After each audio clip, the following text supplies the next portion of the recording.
Magandang tanghali Pilipinas. Simulan po natin ang press briefing sa pamamagitan ng balitang IATF. Inapruban po ng IATF sa kanilang Resolution number 57 ang essential outbound travel ng mga Pilipino subject sa mga sumusunod na kondisyon. Una, ang pag-execute ng Bureau of Immigration Declaration na nagsasabing alam ng biyahero ang risks na kasama ng pagbabiyahe, kasama na ang risk ng delay sa kanilang return trip. Pangalawa, pagbalik ng Pilipinas, kailangan sumunod sa tinatakdang guidelines of returning overseas Filipinos of the National Task Force. Kung matatandaan, unang naglabas ang IATF ng Resolution number 52 kung saan pinayagan na ang non-essential travel. Isa sa mga kondisyon doon ay ang pagkakaroon ng travel at health insurance to cover rebooking and accommodation expenses if stranded at hospitalization kung sakaling may infeksyon. Ang malungkot na balita po, iisang insurance company lamang sa Pilipinas ang pumayag ng ganitong travel at health insurance. Kaya sinuspindi muna ng IATF ang non-essential outbound travel. Pero sa mga confirmed booking na as of July 20, 2020, ay papayagan po natin ang non-essential outbound travel. Sinimportahan po ng IATF ang Department of Labor and Employment at Philippine Overseas Employment Administration sa kanilang pakikipag-negotiate ng mga terms ng mga existing bilateral labor agreements. Inulit na pinaalalahanan ng IATF na ang mass gatherings ay pinagbabawal pa rin sa mga lugar na ilalim ng General Community Quarantine in view of the forthcoming State of the Nation Address. Muli pong nagsalita si Vice President Leni Robredo noong linggo at sinabing ang kanyang mga suhestyon na kasama sa private letter na ipinadala sa aking opisina ay hindi pa naipatutupad ng administrasyon. Sinagot po natin ang ilan sa mga ito sa aking briefing noong July 16 tulad ng on reporting and keeping the public informed, on budget utilization, on transportation concerns, on restarting the economy, on education, and on the composition of the IATF. At para sa kaalaman po ng lahat, ang aking opisina, ang Office of the Presidential Spokesperson, ay nag-email na sa Office ng Vice President noong week ding iyon. Pinadala po namin to sa vp@ovp.gov.ph at sa Leni Robredo .ovp@gmail.com na nakalagay sa OVP website. Nagpadala rin po kami ng hard copy noong Lunes, ngunit sarado po ang OVP dahil may mga staff po na nagka-COVID. Ganon din naman po ang opisina ko, no? Yung Office of the Presidential Spokesperson ay sinara po ang opisina, pati press briefing room, dahil sa ginagawang mga disinfection dahil nagkaroon po ng 3 kaso ng COVID sa NEB kung nasaan ang ating tanggapan. Ibibigay po namin ito ng personal. Going back, nagsabi ang pangalawang Pangulo na tanging ang pagtanggal ng fresh at late cases sa DOH reporting ang naipatupad di umano. Well, lilinawin ko po, hindi po ito ang katotohanan. Papasadahan lang natin ang mahalagang punto ng kanyang sulat. Una, yung epidemic curve po na hindi daw po na ipapublish. Pero makikita po ito sa COVID-19 tracker ng website ng DOH. Malinaw na malinaw po sa website na nandyan po yung epidemic curve. Kung hindi po ito yung epidemic curve, baka naman po ibang epidemic curve ang hinahanap ni Vice President. Pangalawa, yung pagkakaroon ng online portal para sa COVID-19. Pero nagsimula po tayo ng covid19.gov.ph na iset up po ito ng PCOO noong Marso pa at ngayon mayroon na tayong laging handa unified website na siyang official platform ng lahat ng COVID-19 related matters. Pangatlo, yung 30,000 target number of daily tests, bakit hindi pa raw po naaabot?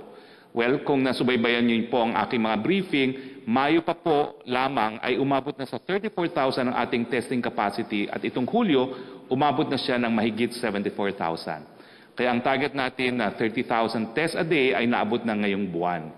Noong July 9 ay nag-25,000 actual tests na po tayo per day. Bakit po magkaiba ang numero sa test at testing capacity? Tulad ng halimbawa ko, ang seating capacity ng jeep ay 12. Hindi naman sa lahat ng oras ay 12 ang pasahero, mayroong 10, 8, 7, ganun din po sa testing per day. Hindi ibig sabihin nito na ang testing capacity ay ganitong numero rin ang maitetest. Ayon sa Department of Health, isang malaking rason kung bakit ang actual test ay hindi naabot ang rated capacity ay dahil sa lab supplies and personnel. Na late halimbawa ang pagdating ng supplies, nagkulang ng lab personnel sa dami ng tests.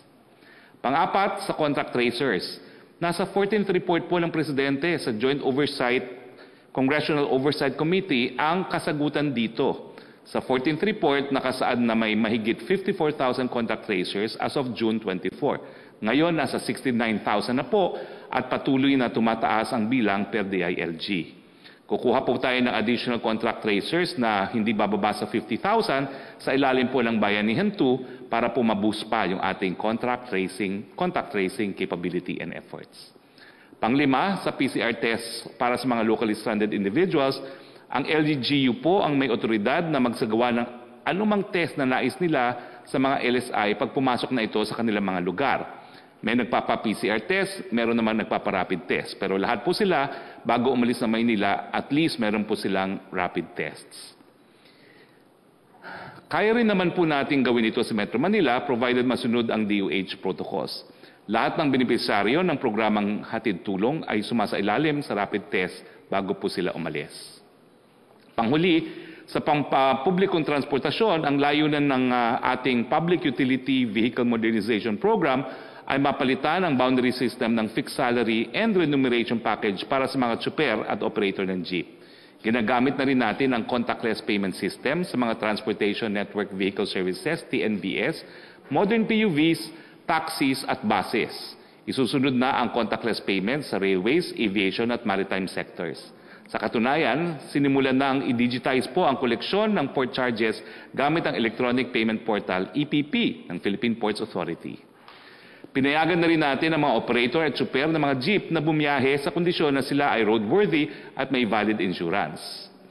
Nagsimula na rin noong nakaraang buwan, bago pa po sumulat si VP Lenny, ang construction ng protected bike lanes along EDSA. Inaasahang ito'y matatapos sa buwan ng Nobyembre. Puntahan po natin ang sitwasyon ng COVID-19 sa ating bansa. Well, meron po tayong 46,803 na aktibong COVID-19 cases ayon sa latest report ng DOH.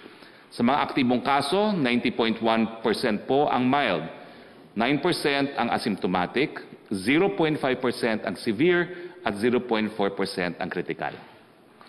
Dahil 10 ay mild cases, kasama na rin yan ang kakayahan ng ating mga ospital, patuloy po ang pagtaas ng gumagaling. May 23, meron na po tayong 23,623 na po ang nai-report na gumaling. Samantalang may 6 na nai-report na binawian ng buhay kahapon, kaya ang suma total na po ay 1,843 ang mga namatay dahil sa virus. Makikita naman po natin sa sumusunod na infographic ang hospital beds and mechanical ventilators for COVID-19 as of July 19, 2020. Meron po tayong 1,367 total ICU beds. 707 or 51.7 po ang occupied at 660 or 48.3% ang available. Ibig sabihin, yan po ay moderate risk lamang. 10,653 naman po ang ating total isolation beds. 5,420 or 50.9% ang occupied. 5,233 or 49.1% ang mga available pa po.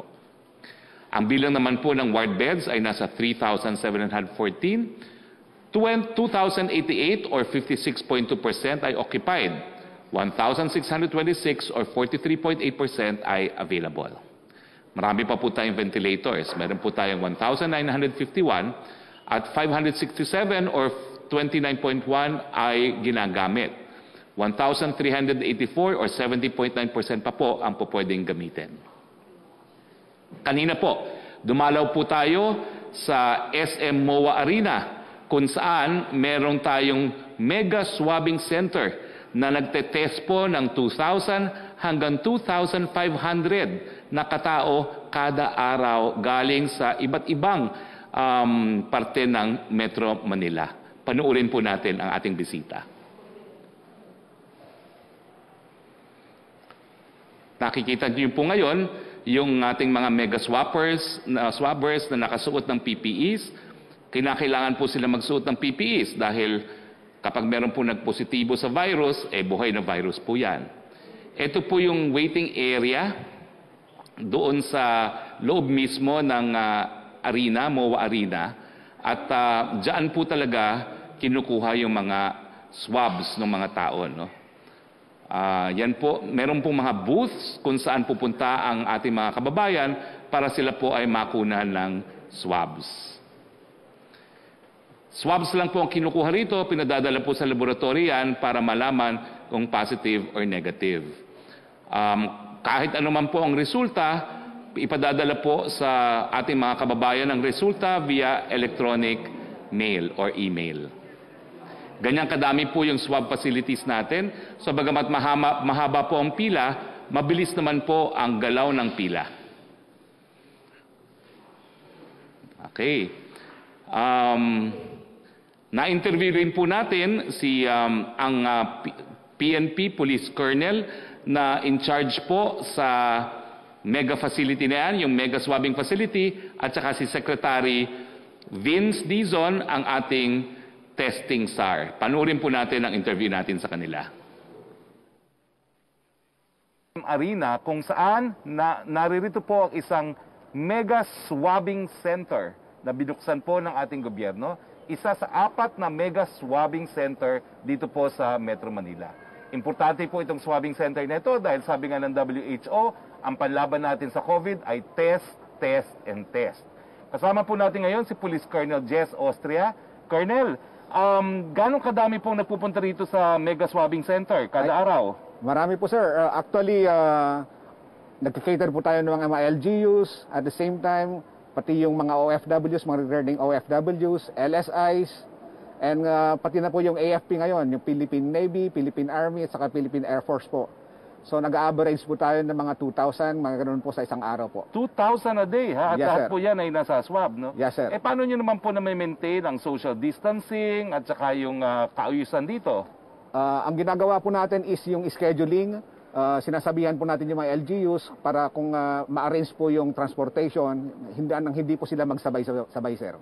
Okay. So, anong mga LGUs po nagpupunta dito? Andito po yung Pasay, Makati, Parañaque, Las Piñas, Zapote, at Manila po. Marami po na magpupunta dito. At Manila. Ilan pong mga kapulisan ang naririto para masiguro na merong social distancing yung mga tao dito? Actually, sir, meron tayong mga security personnel na 8 to 10 na nagpapatupad po yung social distancing, nagbabantay po kung paano ma-observe yung kaayusan dito sa facility po. Okay, congratulations po dahil nakita namin na napakaayos naman ang pila rito sa labas at sa loob, no? So, ano lang po, yung nasa labas, yun yung initial pila. Yes, sir. Tapos dito sa loob may waiting area. Yes, sir. Tapos papasok na sila rito. Yes, sir. Okay, maraming salamat, Police Colonel, at salamat po. Thank you very much po.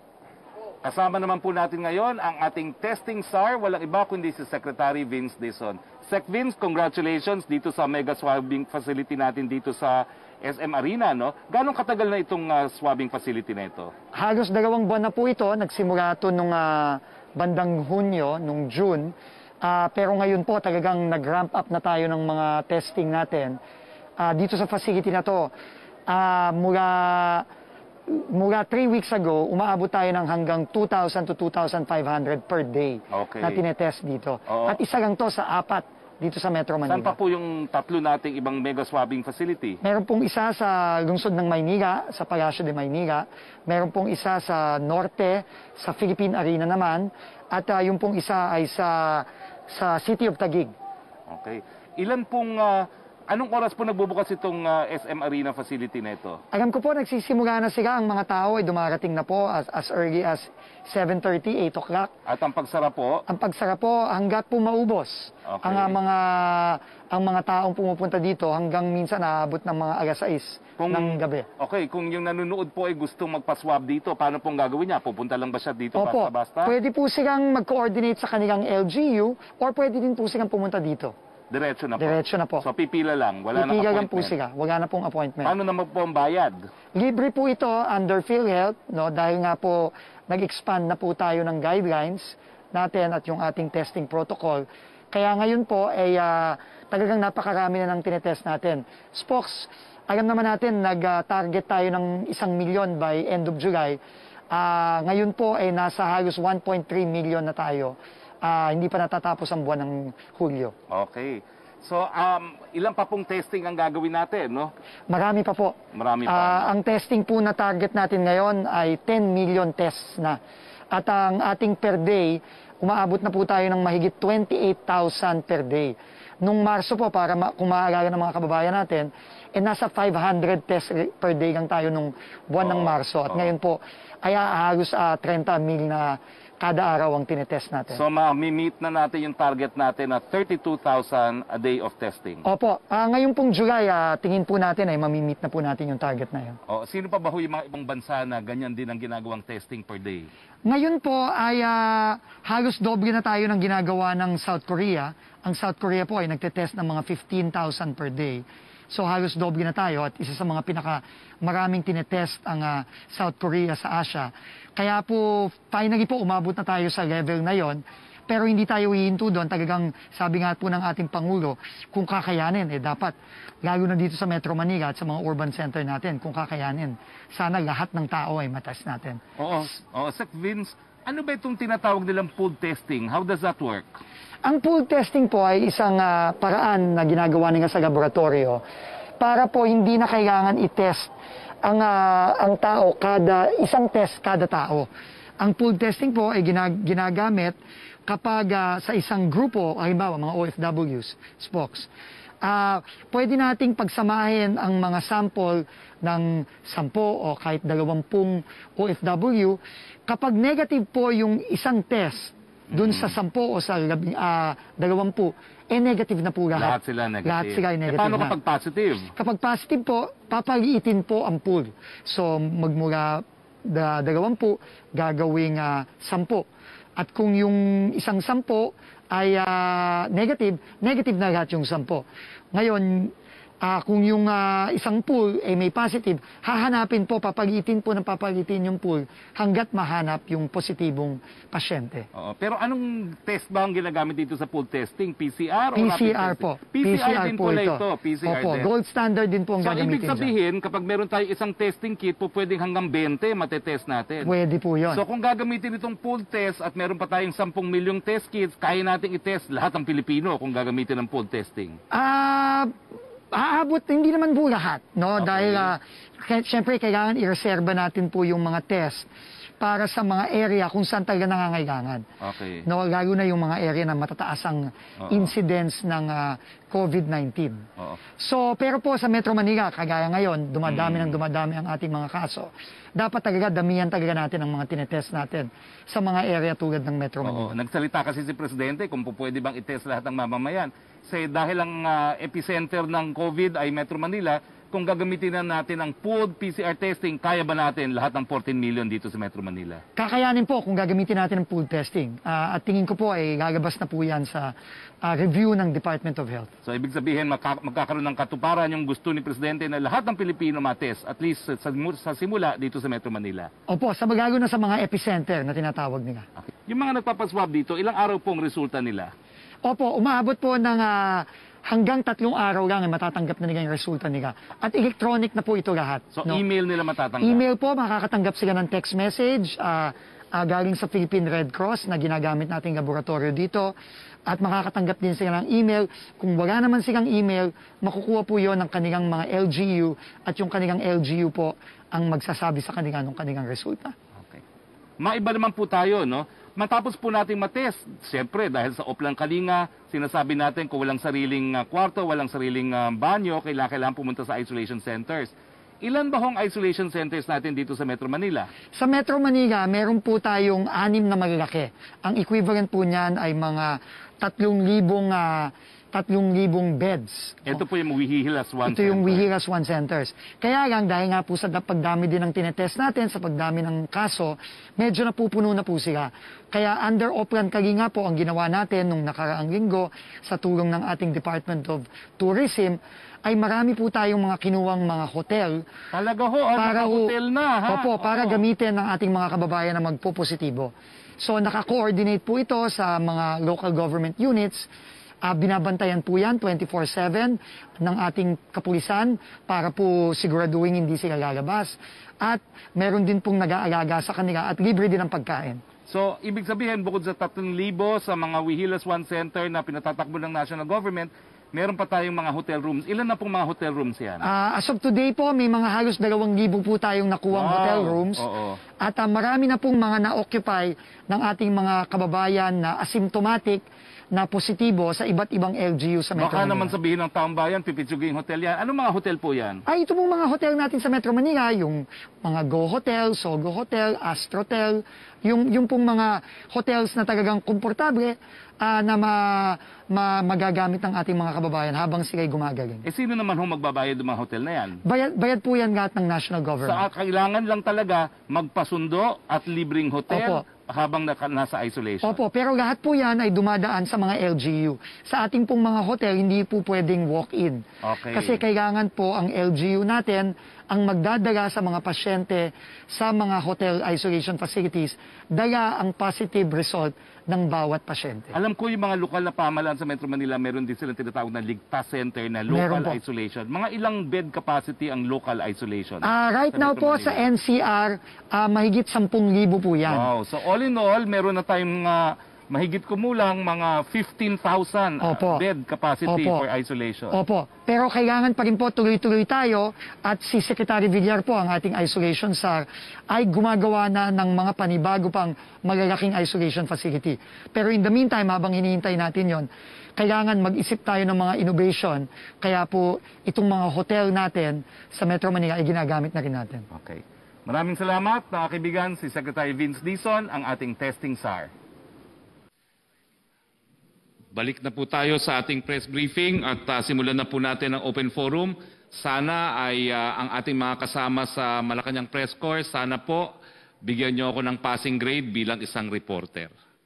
Simulan po natin. Joyce Balancho, ABS-CBN.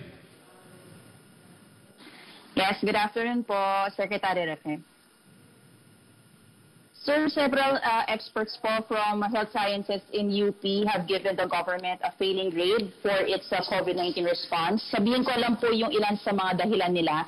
Sabi po ni Dr. Joshua San Pedro, co-founder of Coalition for People's Right to Health, sabi po niya with the continuous rise of COVID-19 infections, kulang daw po sa effectiveness at parang back to square one po tayo. Sabi din po niya tayo na lang ang nag-iisang bansa sa Western Pacific region ng WHO na may community transmission. Si UP College of Medicine Associate Professor Edelina De La Paz, sabi naman po, government's response was not consistent, wala raw pong malinaw na plano. At the UP Professor Michael Pan criticized the excessive use of military and police in implementing measures against COVID-19. Any reaction po, Secretary? Well, siguro po, tinatanggap natin lahat ng reaction, lalo na ng aking mga taga-eskwela dyan sa UP. Alam niyo po, ang IATF talagang malaki po ang tiwala at malaki po ang ginagamit na serbisyo ng mga taga-UP mula po doon sa kanilang forecast, doon po sa team na headed ni Professor Lagmay. So siguro po, iimbitahin ko na lang itong tatlong nagsalita para tumulong po sa IATF. Nang sa ganon, hindi na masabi na failure tayo.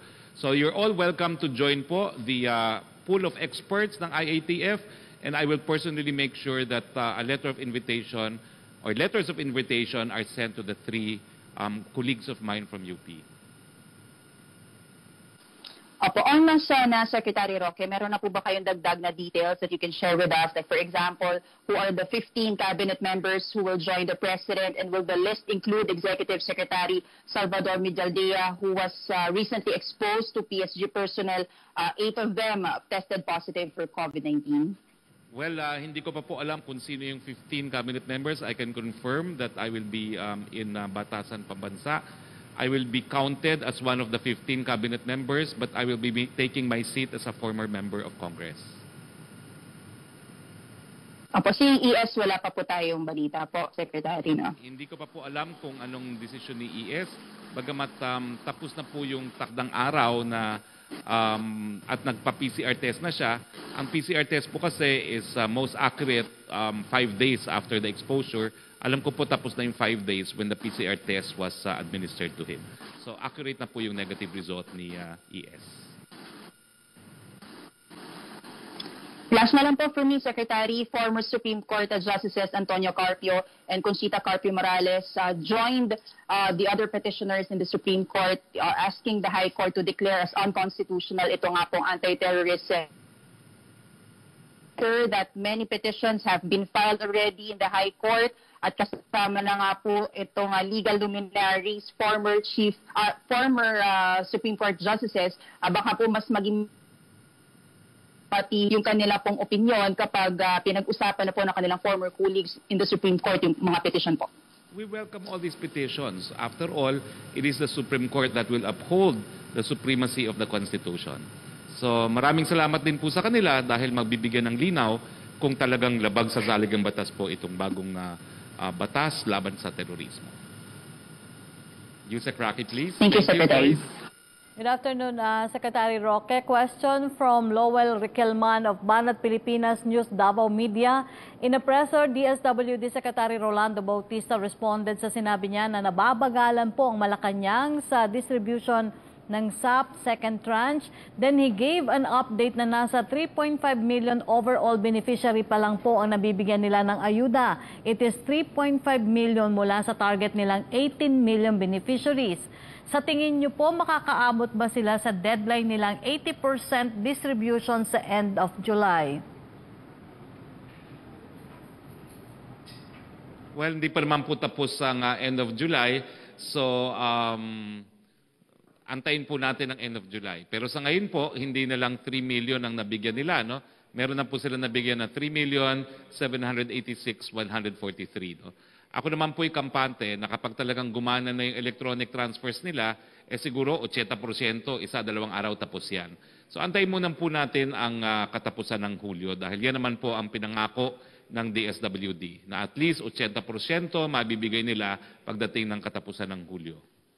Second question from Lowell, are there no specific orders from the President na madaliin na ang pamahagi ng ayuda gaya na lang noon sa mga OFW na nasa isolation areas na 2 buwan na nag-aantay ng COVID test result kung saan the President gave an ultimatum to Dole na mapauwi agad ang mga ito. Can we expect the same ultimatum from the President para naman sa DSWD? Makikita po muli kami ni Presidente sa Biyernes, tatanungin ko po siya. Thank you, Yusek. Joseph Morong, please. GMA. Sir, good afternoon. Hi. Sir, sa sauna muna, can you walk us through kung ano yung mangyayari? Because this is going to be different considering that we have COVID, limited audience. Can you walk us through what's going to happen on Monday? And then can you give us an idea of going to be there aside from the pongs? Yung po bang pamilya ni Presidente will be there? What about the length of the speech? Will this be aired live, of course? Yes, it will be aired live. But alam ko po, limited talaga, no? I made a request to sit with my former colleagues in the House. It was granted, pero ang bilang, I was counted as part of the Malacañang delegation, as one of the 15 secretaries, no? So strict po sila, 50 legislators, I think 15 cabinet members. That's what I know so far, no? But I think Malacañang was given a specific number because it includes the Presidential Security Group, no, yung PSG. Ang alam ko lang po, lahat ng papasok po sa loob ng batasan will be subjected to PCR testing on Sunday, the night before, at lahat po ng nasa grounds ng batasan will be administered also rapid tests. As far as the speech of the President is concerned, sinabi ko na what will definitely be in the speech will be a roadmap for recovery. But as far as the other details are concerned, I'd rather that the nation listen to the President on Monday. Will the President be with his family on Monday? I'm not sure yet, no? Nakalimutan kong tanungin yan, no? But I would understand if siguro hindi makakarating, but I'm not sure. I'm not saying they will not be there, no? Basta the entire Office of the President was given X number of seats and it's been allocated to include 15 cabinet secretaries. So marami-rami pa po yung slots left for the President, pero marami po doon, as you can imagine, is the Presidential Security Group. Of course, the Presidente mag-PCR test din, sir, no? Yes. Yes. Okay. So sa IATF lang, you mentioned, I think maybe ano ba ngayon, Thursday, so Tuesday you said that the IATF will come up with the uniform guidelines para sa lahat ng LGUs in order to deal with yung mga mask violation. I'm interested whether, kasi also si Secretary you mentioned some features of that guideline. I'm interested kung meron na tayong guidelines that we will follow, for the police to follow, with regard to mask violations. Hindi po IATF yan. Ang sabi ko po, uniform ordinance. So, hindi pa po napapasa ng mga lokal na pamahalaan ang uniform ordinance. Ngayon po, hindi ko masabi kung ano talagang parusa sa non-wearing of mask kasi iba-iba po yung mga ordinansa na pinasa ng mga lokal na pamahalaan maski dito sa Metro Manila.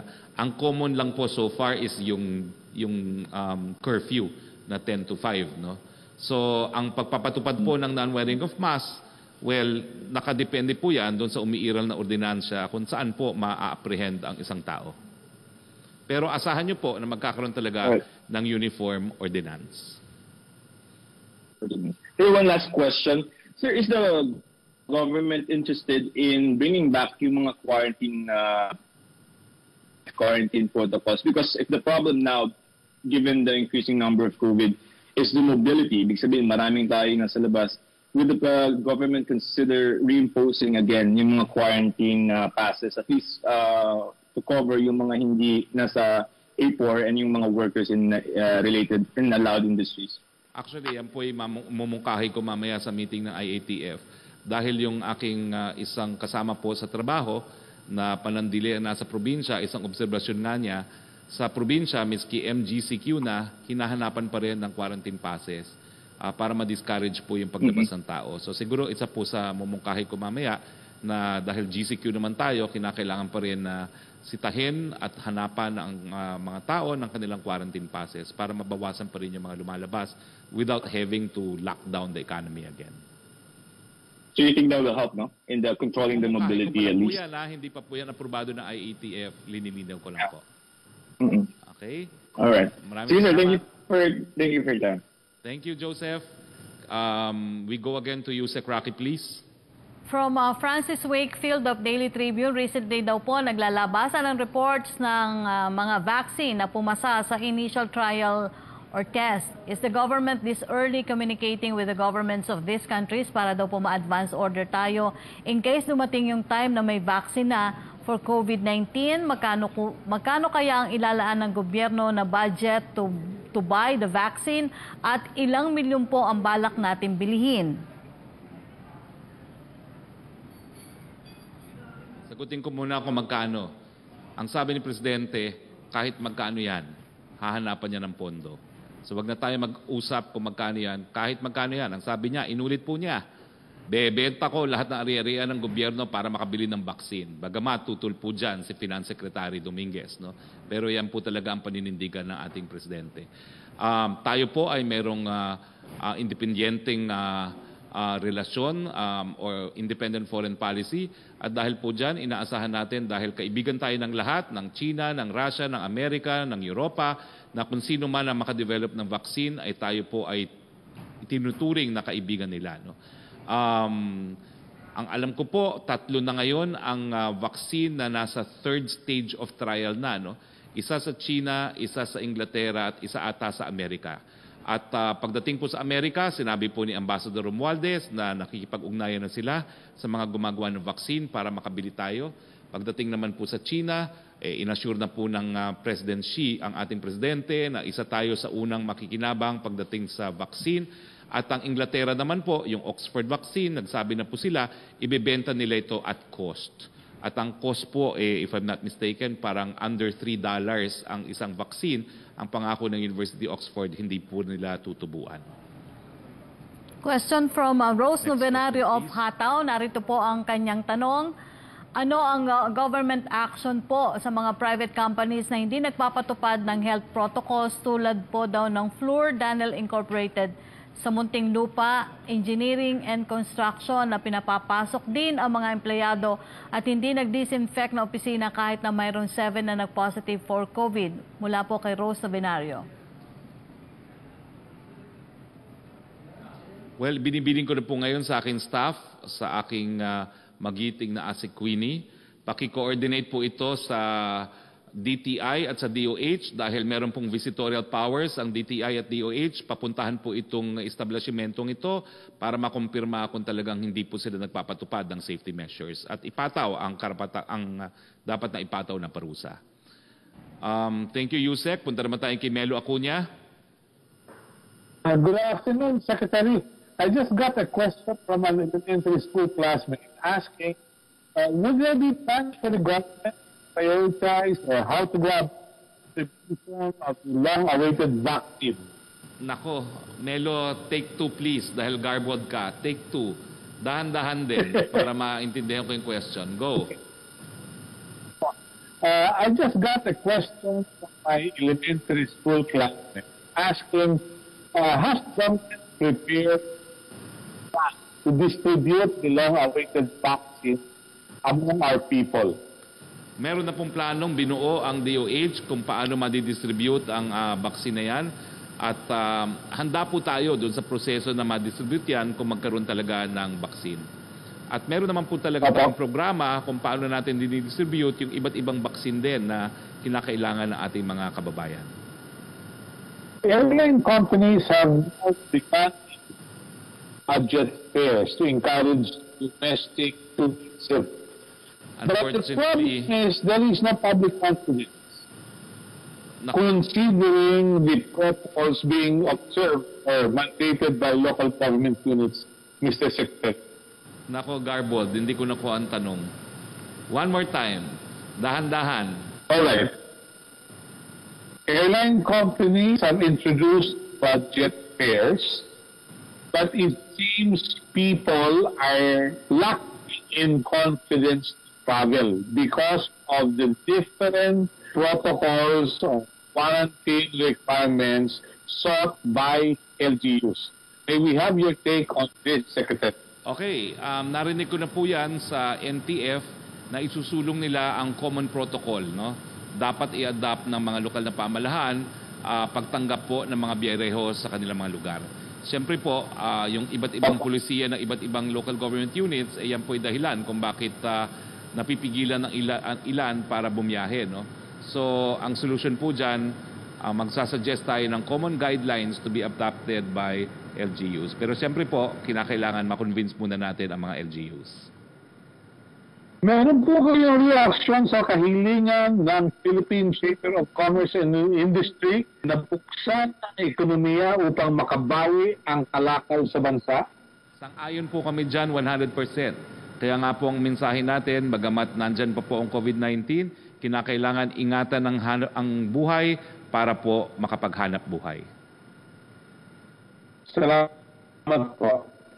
Thank you, Melo. Back to you, Sec. Roque, please. Question from Chris Jose of Remate. Kinontra po mismo ng DOH ang iminungkahi ni Pangulong Duterte ng paggamit ng gasolina bilang disinfectant para sa mga face mask. Para sa DOH, single use o isang beses lang maaaring gamitin ang mga surgical mask at hindi ito pwedeng hugasan dahil may mga components ito gaya ng filtering mechanism na maaaring mawala ang epekto. Ano daw po ang basihan ng Pangulo sa kanyang naging rekomendasyon? At kung biro naman yon, ay tama ba daw po na magbiro sa panahon ngayon na may krisis? Kayo naman, 4 na taon sa presidente, parang hindi nyo pa kilala sa presidente. Joke only. Bakit naman tayo maghuhugas ng gasolina, no? Pero pagdating po doon sa maskara, sa mask, ang sabi kasi niya, gusto niya mamigay ng libreng masks. So, kung hindi sa lahat ng Pilipino, sa maraming Pilipino, lalo na sa mahirap. So, ngayong sinasabi na single-use lang ang mask, ipararating po natin kay Presidente yan, no? Pero yung cloth mask, at ako mas gamay ako sa cloth mask, pwede pong hugasan yan, no? Ako po, linalaban ko. Meron akong 4 o 5 na linalaban at parehong kulay, no? Dahil mas komportable ako dyan. Bagamat sabi nga nila, ang cloth mask, hindi pa rin kasing epektibo ng N95 o di naman kaya ng surgical masks. Okay? Thank you, Yusek. Pia Renada of Rappler, please. Hello, sir. Can you hear me? Yes, I can hear you. Hello?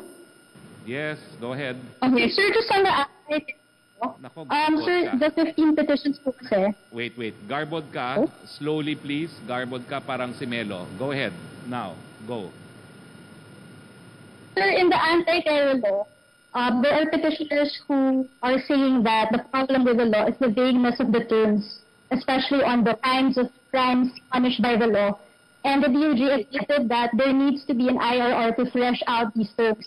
So given these concerns, does the President have any guidance to the Anti-Terrorism Council on how it will define the types of protests or rallies that cause serious risk to public safety? In what instances can a protest or rally be deemed a serious risk to public safety? Well, I think, although garbled ka, I think your question has to do with whether the President has any guidelines to the Anti-Terror Council on public gatherings, no? Well, as you know, the President is a lawyer. He knows the constitutional provision on freedom of expression, including the right to peaceful assembly. And he has been in office for 4 years. I don't think anyone can claim that he is one to clamp down on public gatherings. Even at the time of pandemic, several individuals were able to rally against the anti-terror law in University Avenue in UP. And even in the upcoming batasan, in the upcoming State of the Nation address, I understand that there is already an agreement between the Quezon City government and protesters that they can protest from 10 to 12, no? So that shows the commitment of the President to the right to freedom of expression and the right to peaceful assembly. But sir, how will the government define that provision, yung serious risk to public safety? If, for example, a rally clogs up EDSA, which is a major thoroughfare, and it affects many people, it's major infrastructure, is that then, can that be considered an act of terrorism? No, I don't think so, because the construction of the law will have to be in line with jurisprudence. And jurisprudence says that the roads since time immemorial have always been held in trust for the people to use, among others, for peaceful redress of grievances. Okay. So sir, how about the term inciting to commit terrorism or inciting to terrorism?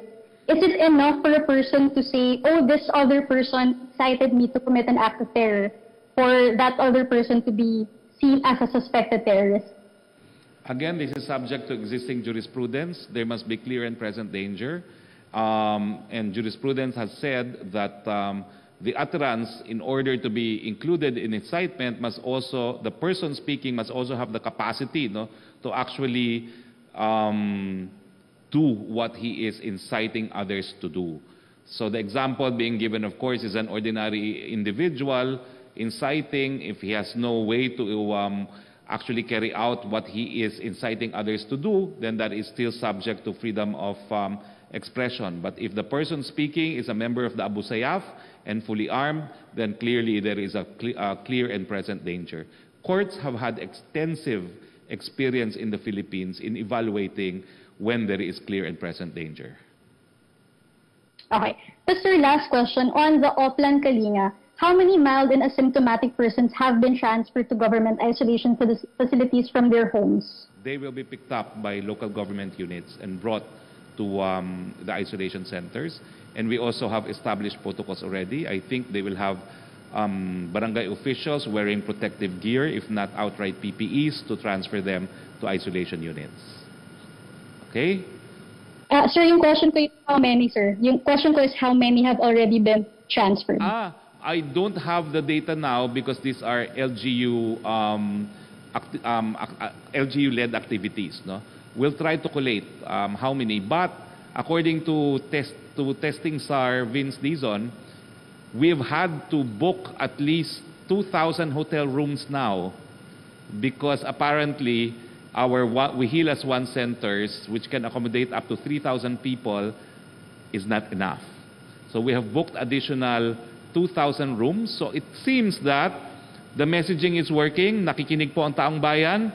Kung wala kong iyong sariling kwarto na merong sariling banyo at kayo po ay asymptomatic, susunduin po kayo at dadalhin po kayo sa isang air-conditioned isolation center. At maraming salamat po at maraming sa inyo na tumugon na dito sa panawagan dahil ito po talaga ang isang epektibong pamamaraan para mapabagal po natin ang kalat ng COVID. Thank you very much, Pia. We'll back to Yusek Rafi. From Pia Gutierrez of ABS-CBN. Nawala. Okay, Secretary. From Pia Gutierrez of ABS-CBN. Yes.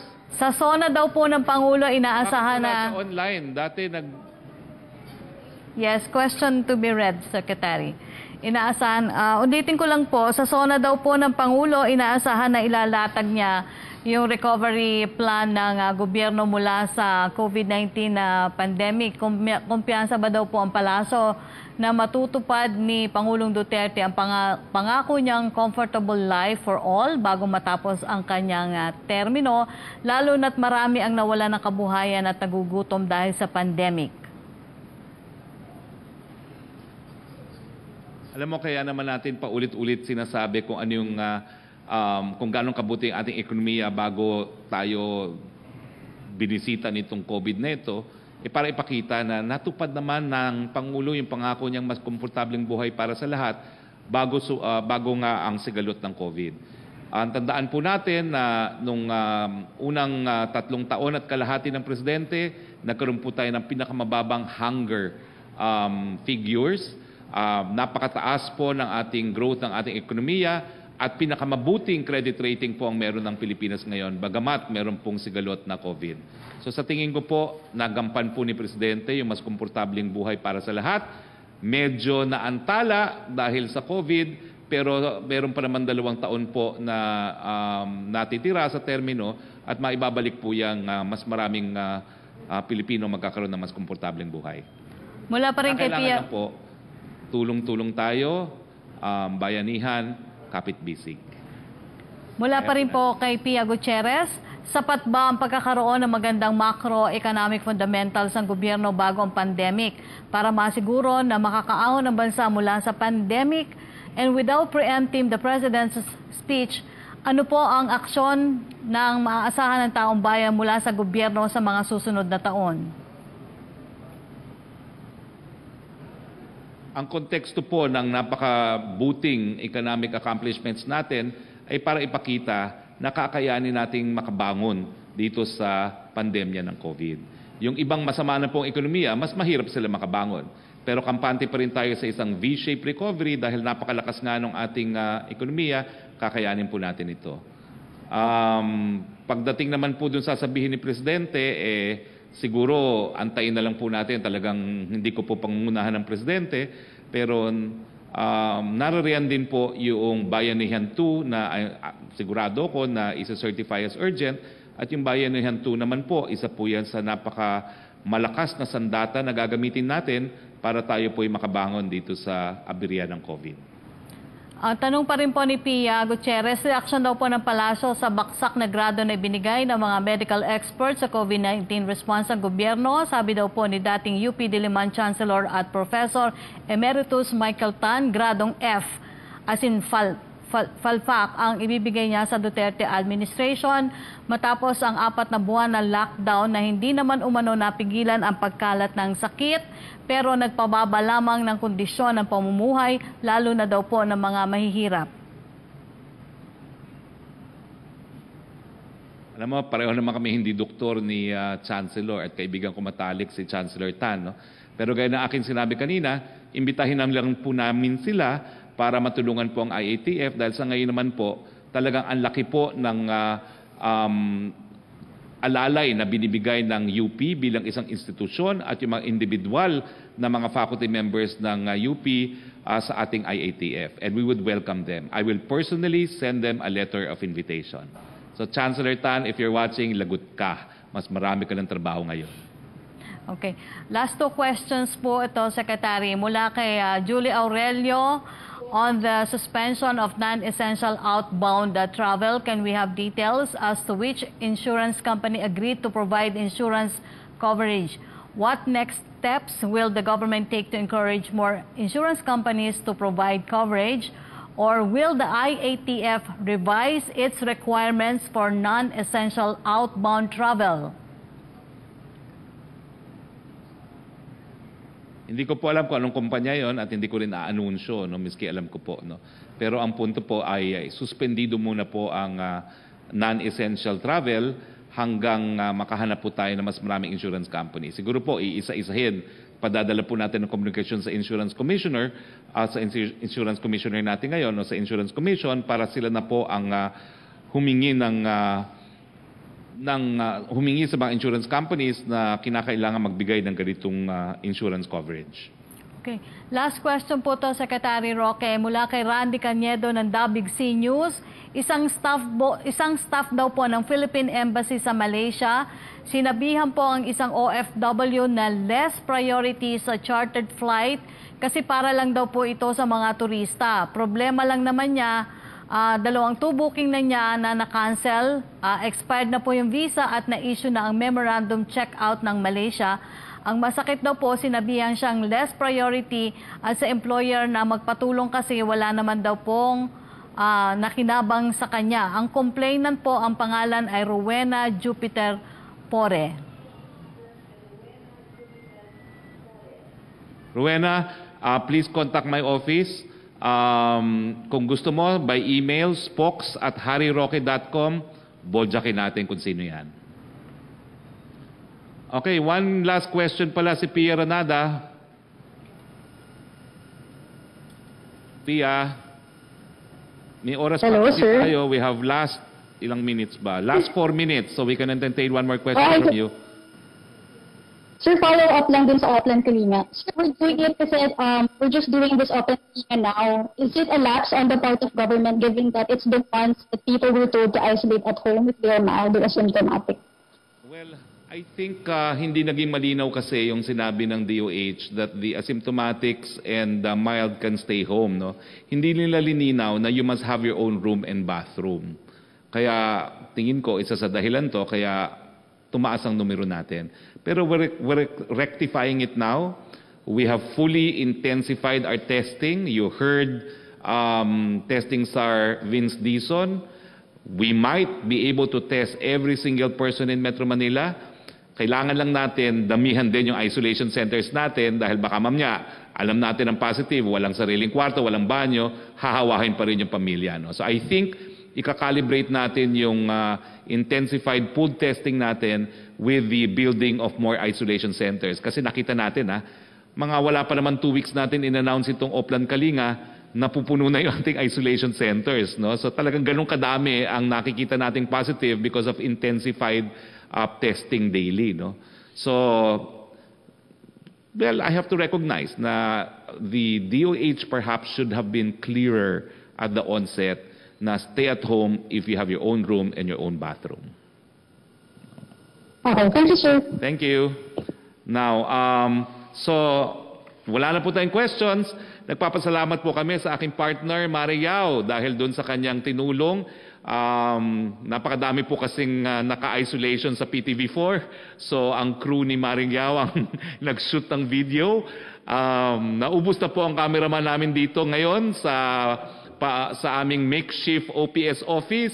Meron na naman pong 2 nagpositibo, kaya iisa na lang po ang cameraman namin. Mabuti na lang po mabubuksan na muli ang opisina ng OPS sa Lunes. Ang problema, meron pa ba po kaming cameraman para mag-on air? Huwag po kayo mag-alala. Kahit mawala po ang mga cameraman, kung ako na po mismo ang magka-cameraman, habang ako rin nagpa-press briefing, gagawin po natin yan dahil ang COVID is here to stay at kinakailangan po patuloy ang buhay natin, patuloy ang pagtrabaho natin, patuloy po ang pag-discharge ng ating mga katungkulan.